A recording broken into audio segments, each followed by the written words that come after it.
Tudo tem seu tempo. Há um momento oportuno para cada coisa debaixo do céu. Tempo de nascer, tempo de morrer, tempo de plantar, tempo de arrancar o que foi plantado, tempo de matar, tempo de curar, tempo de destruir, tempo de construir, tempo de chorar, tempo de rir, de lamentar, de dançar, tempo de espalhar pedras e tempo de as ajuntar, tempo de abraçar e tempo de afastar-se dos braços, tempo de procurar, tempo de perder, tempo de guardar, tempo de jogar fora, tempo de rasgar e tempo de costurar, tempo de calar e tempo de falar, tempo do amor, tempo do ódio, tempo da guerra, tempo da paz. Muitas vezes nós matamos a nossa vida, ou matamos a oportunidade de viver bem, porque nós não somos capazes de fazer a leitura correta. O que o tempo está nos pedindo? Cada dia o tempo vai nos pedir alguma coisa. E é esse olhar atento que vai dando a gente essa condição, essa clareza de perceber o que de fato hoje grita pelo meu nome. Qual é a realidade hoje que é inadiável? Às vezes nós somos tão negligentes na percepção disso, que às vezes nós desperdiçamos um mês, um ano, 10, 20, colocando o nosso empenho numa realidade que nem era para aquele momento. E é por isso que é tão interessante a gente desenvolver a habilidade de dizer não e de dizer sim. Que essa é uma habilidade que só a maturidade nos traz. Que às vezes, porque somos imaturos, nós não sabemos nem dizer não. Não sabemos olhar as urgências do tempo. Então a gente vive para agradar o outro. Antes de agradar o outro, você precisa perceber o que a vida está pedindo de você. Que nem sempre aquilo que o outro, aquilo que você pode fazer para agradar o outro, está em consonância com aquilo que a vida está pedindo de você. Mesmo que para a gente crescer, nós temos que ter coragem de cortar muitas coisas. A Sagrada Escritura diz: tempo de matar, tempo de fazer nascer.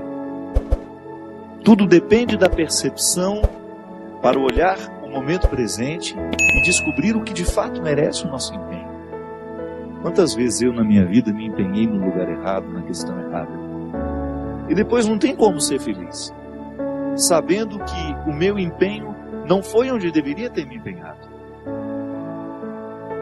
Não há possibilidade de eu me sentir realizado, de sentir-me bem com as minhas escolhas, porque o que vai fazer com que eu me sinta bem é olhar para o contexto das minhas escolhas e ficar confortável com aquilo que foi escolhido.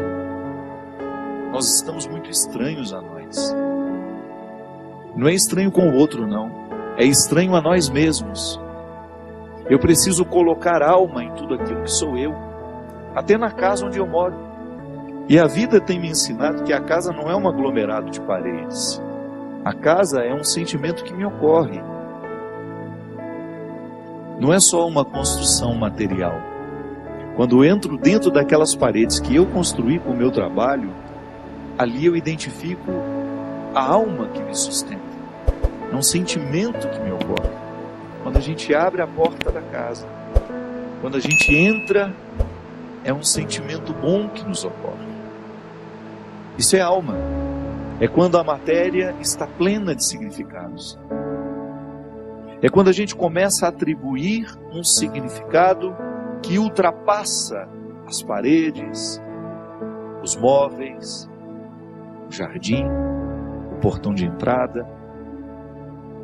E é interessante que a qualidade da nossa vida depende e está intimamente ligada à nossa capacidade de depositar a alma nas coisas. Eu não estou falando dessa alma, do significado mais profundo da nossa vida, dessa dimensão espiritual que me conecta com a eternidade. Não. Eu estou falando de tudo aquilo que vive e que faz sentido à matéria. Traz sentido àquilo que é material. Então a gente usa de maneira inadequada o termo alma. Perceber que os meus objetos estão perpassados por um significado que ultrapassa a matéria. Como dizia Rubem Alves, né? Existem coisas que são mais que coisas, são coisas que nos fazem lembrar. Isso é, virar um sacramental. Da mesma maneira como eu trago uma lembrancinha da viagem, aquilo é para mim apenas um sacramental de alguma coisa que foi boa, que foi vivida, que foi experimentada, que me fez bem. Na minha oportunidade de colocar alma neste corpo, nessa oportunidade única que eu tenho de viver diariamente bem a minha vida e assim inflar ar em tudo isso, da mesma maneira como eu percebo essa outra alma da minha casa quando chego de um sentimento que me ocorre. O viver bem, me trazendo a consciência de que hoje, quando eu observo as urgências da minha vida e me empenho, eu estou colocando alma no meu corpo.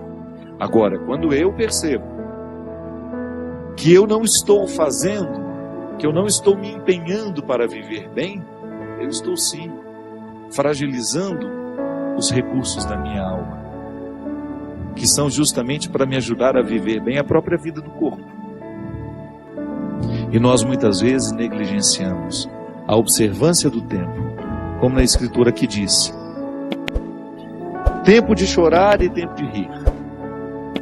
Há momentos que a própria vida te mostra a necessidade de chorar, de jogar para fora os seus excessos, de não ter medo da tristeza, de permitir que essa tristeza cave dentro de nós as suas riquezas e que nos ajude a encontrar a pedra preciosa que só o sofrimento poderia nos levar a conhecer. Depois vem o riso. O riso não nasce por acaso. A gente já cantava aquela música também, né?